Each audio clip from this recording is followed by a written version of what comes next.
Hello, good people of YouTube. Mountbatten here, and today we're going over another top 5 sleeper premiums. Now, what do I mean by this? Well, these are ships that are usually more often than not considered to be either lackluster or subpar, but actually are pretty darn good ships. Now, I'm not trying to say that these are these amazing, completely busted or overpowered ships by any stretch of the imagination, but they're a lot better than they're generally considered to be. So with that being said, let's go ahead and get right on into the list, starting at number 5, which is the Tier 8 Premium Italian battleship, the Roma. Now, the Roma has a bit of a reputation for being an extremely frustrating and inaccurate ship, and that honestly is not wrong. The Roma does have a very frustrating set of main battery guns. She has 9 15-inch guns that, as you'll see from the background footage, aren't really all that accurate. It's like, I'll be willing to bet 70% of the time you have something along the lines of Tier 5 battleship dispersion with these 15-inch guns, and that can be incredibly frustrating. But there's a good reason for that. The Roma, as if you've played the new Italian battleship, well, I say new Italian battleship tech line, the newer Italian battleship tech line, you've probably experienced these ships' AP shells. They are quite good. The Italians have some crazy AP. They hit much harder than they have any business doing.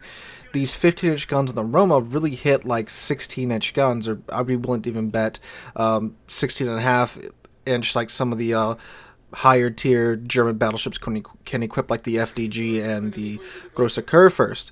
These shells are fantastic, but that comes with its own set of frustrations too. They're so punchy that in a lot of cases they'll go right through whatever it is that you're shooting at, including battleship armor if you're not hitting them right on their armor belt. It's not uncommon that you'll hit a broadside battleship and let's say a couple of shells land above or to the left or to the right of the main armor belt. You're going to overpin that battleship, let alone talking about cruisers. But good sweet Jesus, when these shells connect, they are taking away easily 10 to 15k with just a handful of shells actually connecting. The majority of these shells actually connect on a target, you are going to eviscerate that ship's health pool. On top of that too, the Roma itself, everything else about the Roma, at least from most part of the player base's perspective, at least from what I've read and from what I've seen on the forums and in other places around the internet, is generally considered to be a fantastic ship, and it really is. The armor on it is really good from the bow in.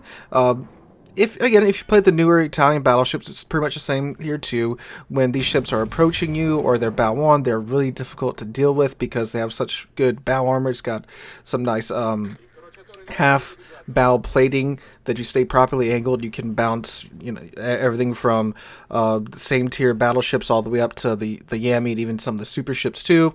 It's very maneuverable. It has a fantastic concealment range on it too. You can get it down to 11.4 kilometers, which 11.4 kilometers concealment on a battleship is excellent, which means that yes, your guns are very frustrating to use at medium to long range, but with that 11.4 kilometer concealment and with a battleship that can do 32 knots, you can easily close the distance and get into close range where sure, the dispersion may be bad, but if you're shooting at a ship from about 10 kilometers away, even with the Roma's dispersion, the majority of your shells are going to hit the target.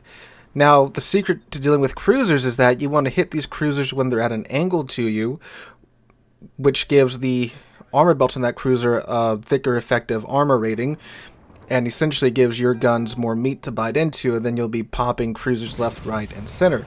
Of course, you do have to either get in that situation or wait for the cruiser to turn. And then, of course, since this cruiser could turn at the last second, and now you either overpin or miss. But the Roma is a very, very, very good premium, one that I would recommend you pick up now that the Italian battleships are a thing now. So you have an Italian battleship commander trainer here for you, despite the Roma being introduced, I think, 2 years before the Italian battleships even came out.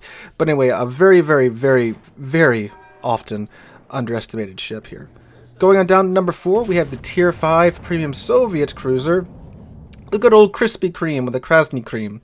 So the Krispy Kreme, as it is much lovingly called by the community, is considered in most cases to be a meme ship. I mean, it's a ship with 15 guns on it. Yeah, you heard me, 15 guns if you haven't seen this thing before. It's pretty stupid. And it's pretty funny to play it too. I mean, it is a good ship to play. It's got just a stupid amount of guns. You feel like you're a Spanish galleon with all the guns that are poking out the side of the ship.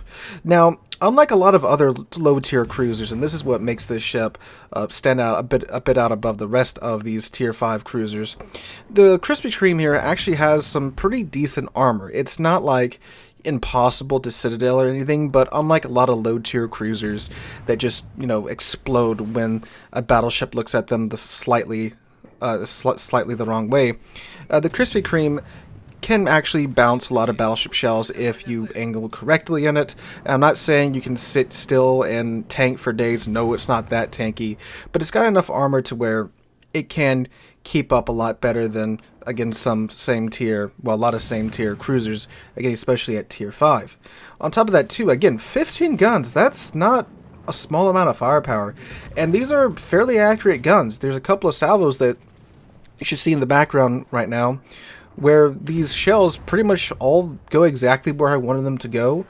And again, you got 15 shells hitting one ship at tier 5. That's pretty good. It's a great fire starter, especially again with those 15 guns. Now, is it like a small end or something crazy high tier cruisers that again just burn everything down for days? Not quite there, but for tier 5 it's pretty darn good at what it does, and its AP hurts as well. It is Soviet AP, and God help any broadside cruiser, especially at close range, that comes out to you, because you're just going to eviscerate them with, again, 15 guns. And it gets hydro on top of that, and torpedoes. So she's a meme ship that's actually pretty darn good. Again, are you going to be completely mowing down teams and being a destroyer of worlds with the Krispy Kreme? No. But it's a pretty good ship that is often just thought of as a meme ship, but in the end is a pretty darn good little boat. Okay, up next at number 3, we have the Tier 8 Premium German battleship, the Brandenburg. So, the Brandenburg came out, how long did this ship come out? Maybe 5, 6, 7 months ago? If time is still, I was going to say if I can remember the time correctly, but man, it's been a crazy year for me, y'all. But she's a fairly new premium. And essentially what the Brandenburg is a super heavy cruiser, if you want to think about it like that. Because it's the Bismarck hull, and then they gave it 12 of Odin's 305mm guns. Now, you might be thinking 305mm guns on a battleship at Tier 8, those are some puny guns, and it's got German dispersion. There's no way this ship can be any thought of good, right? Well, it's pretty good at what it does, especially if you play it like a super heavy cruiser.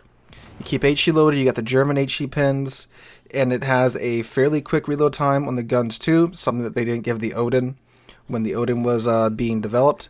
And she still has Bismarck secondaries. In fact, she has 2 more 105mm secondary mounts than the Bismarck. So 12 305mm guns. That's a lot of guns, even for as small of a caliber as the Brandenburg does have. So you will be setting fires pretty regularly in the ship. It does still have German dispersion, which they kind of cranked that down a little bit. But you got the Bismarck hull. It's fast. It's fairly nimble for the size of the ship. If you build into its concealment, you can get it down to, I think, a little bit outside of the secondary battery range, which is always good. Like we talked about with the Schlieffen, how awesome it is to basically be within your secondary range when you get detected. That's a huge plus for any ship. It is still the Bismarck hull, though, so as we all know with German battleships, the hull is pretty chunky.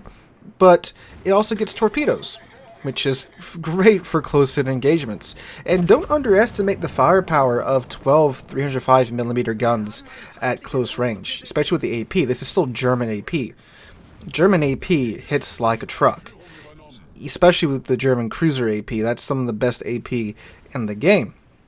So don't underestimate the Brandenburg too much. Yes, it is a German battleship. Yes, it does have small guns, but good reload time, good secondaries, good maneuverability, torpedoes.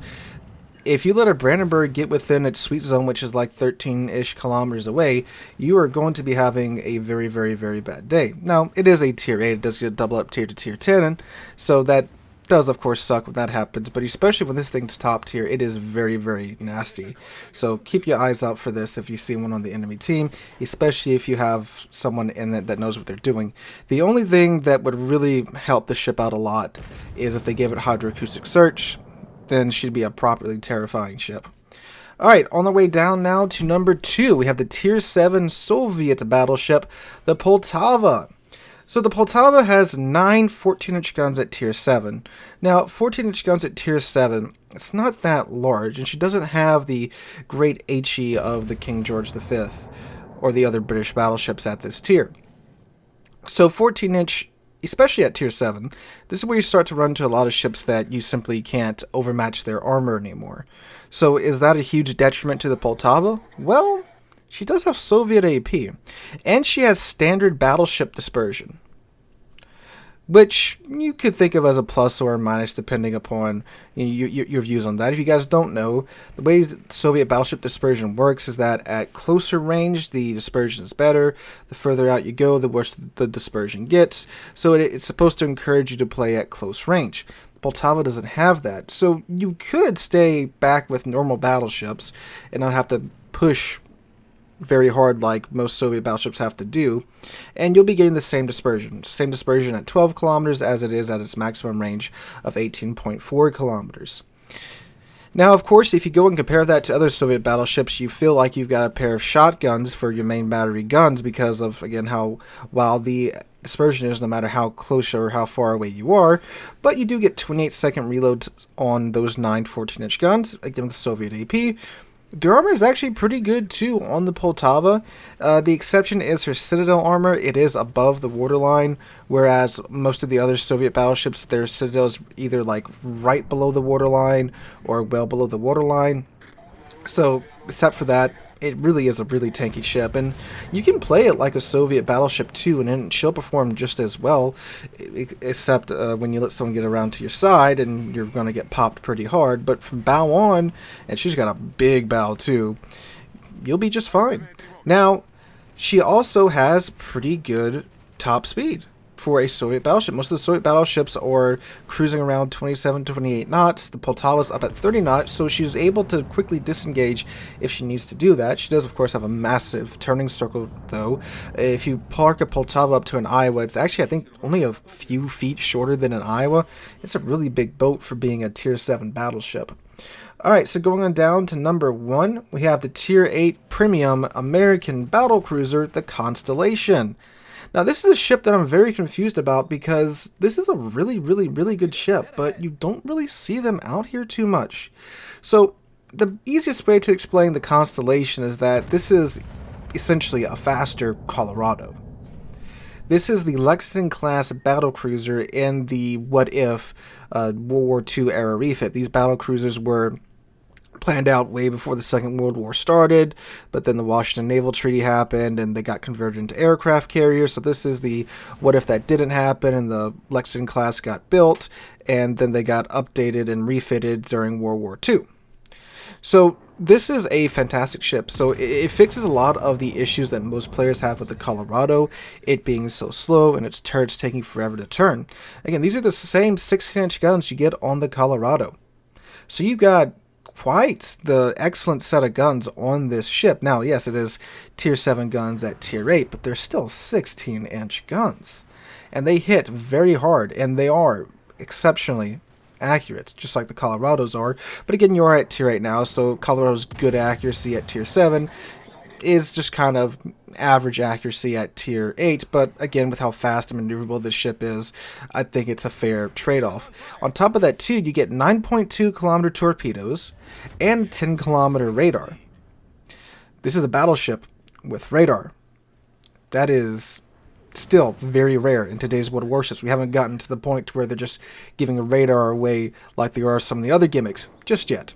So you got all that on a very fast, very maneuverable ship. Now, it is, of course, rather quite squishy. It is a battle cruiser. It has very thin armor for being a Tier 8 battleship. It doesn't have a 32mm bow or stern, so you do have to deal with that. But it is very maneuverable. She's very nimble, as you can see in the background right here. And she's a fantastic ship to play, and she's really not again, I'm really surprised that this ship isn't everywhere, because it's a really fun ship to play. It's a really good ship, and it's just a blast all in all, and seems to be, again, a ship that's getting slept on that really shouldn't. And it is a ship I would recommend you pick up. So guys, those are my 5 additional sleeper premium ships. Let me know what you guys think about that in the comments down below. Hope you're all having a wonderful Monday. And if you enjoyed the video, make sure to drop a like, leave a comment, and subscribe to the channel. We're on our way to 40,000 subscribers, and I cannot thank you guys enough for that. Hope you have a wonderful Monday. Have a wonderful rest of your week. Hope to catch you guys in the next one.